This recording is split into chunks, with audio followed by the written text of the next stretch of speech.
এটা কিন্তু কোনো কেনা আইসক্রিম না, পুরাপুরি হোমমেড একটা আইসক্রিম। বিশ্বাস হচ্ছে না? এই তীব্র গরমে কলিজা ঠান্ডা করার জন্য বাইরে থেকে কেনা আইসক্রিমের আর দরকার নেই।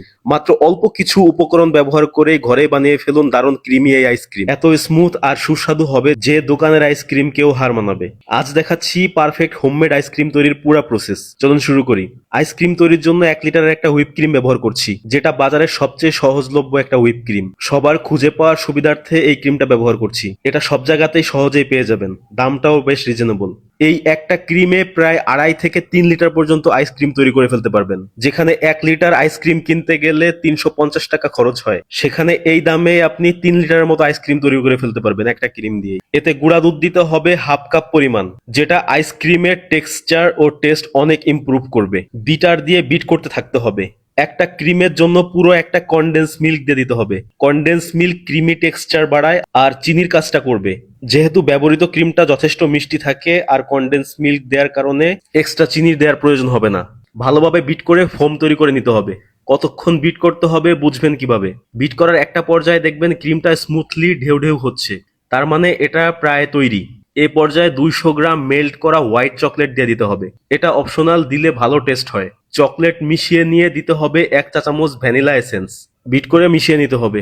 আর কমার্শিয়াল আইসক্রিম তৈরিতে আরো 2টা ইনগ্রেডিয়েন্টস ব্যবহার করা হয়, সিএমসি পাউডার এবং জিএমসি পাউডার। অনেকে ভাবেন দোকানের আইসক্রিম এত স্মুথ আর ক্রিমি কিভাবে হয়। এর পেছনে বড় সিক্রেট হলো সিএমসি আর জিএমসি পাউডার। সিএমসি পাউডার মূলত আইসক্রিমের মধ্যে বরফ কণা তৈরি করা কমায়, ফলে টেক্সচার হয় একদম স্মুথ এবং স্লো মেল্ট।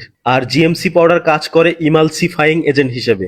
এই ইমালসিফায়ার দুধের ফ্যাট, পানি আর বাতাসকে সুন্দরভাবে বাইন্ড করে, ক্রিমি টেক্সচার তৈরি করে। এই 2টা ইনগ্রিডিয়েন্ট সঠিক পরিমাণে ব্যবহার করলে ঘরেও তৈরি করা যায় একদম কমার্শিয়াল স্টাইল আইসক্রিম। প্রতি 1 লিটার মিক্সে সিএমসি পাউডার দিতে হবে 1 থেকে 2 গ্রাম, জিএমসি পাউডার দিতে হবে 3 থেকে 5 গ্রাম।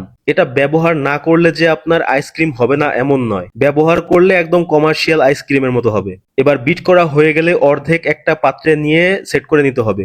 উপর থেকে একটু ছেড়ে দিয়ে ভালোভাবে সমান করে নিন। সমান হয়ে গেলে টপিং এ বাদাম বা কিশমিশ ছিটিয়ে দিতে পারেন, দেখতে প্রফেশনাল হবে। এবার বাকি অর্ধেকে 200 গ্রাম মেল্ট করা ডার্ক চকলেট মিশিয়ে নিচ্ছি। এটা দিয়ে চকলেট ফ্লেভার আইসক্রিম তৈরি করব। ভালোভাবে বিট করে মিশিয়ে নিতে হবে। বিট করে মিশিয়ে নিয়ে পাত্রে নিয়ে সমান করে সেট করে নিতে হবে। সেট করে নিয়ে উপরে কিছু বাদাম কুচি ছিটিয়ে দিতে পারেন। পাত্রে সেট করা হয়ে গেলে এবার ডিপ ফ্রিজে রেখে দিতে হবে 8 থেকে 10 ঘন্টা। 8 থেকে 10 ঘন্টা পরে ফ্রিজ থেকে বের করলেই পেয়ে যাবেন পারফেক্ট একটা আইসক্রিম। বাসায় তৈরি করুন। রেসিপিটা ভালো লাগলে শেয়ার করে দিন। কোনো প্রশ্ন বা জিজ্ঞাসা থাকলে কমেন্টে জানান, যথাসম্ভব উত্তর দেওয়ার চেষ্টা করব।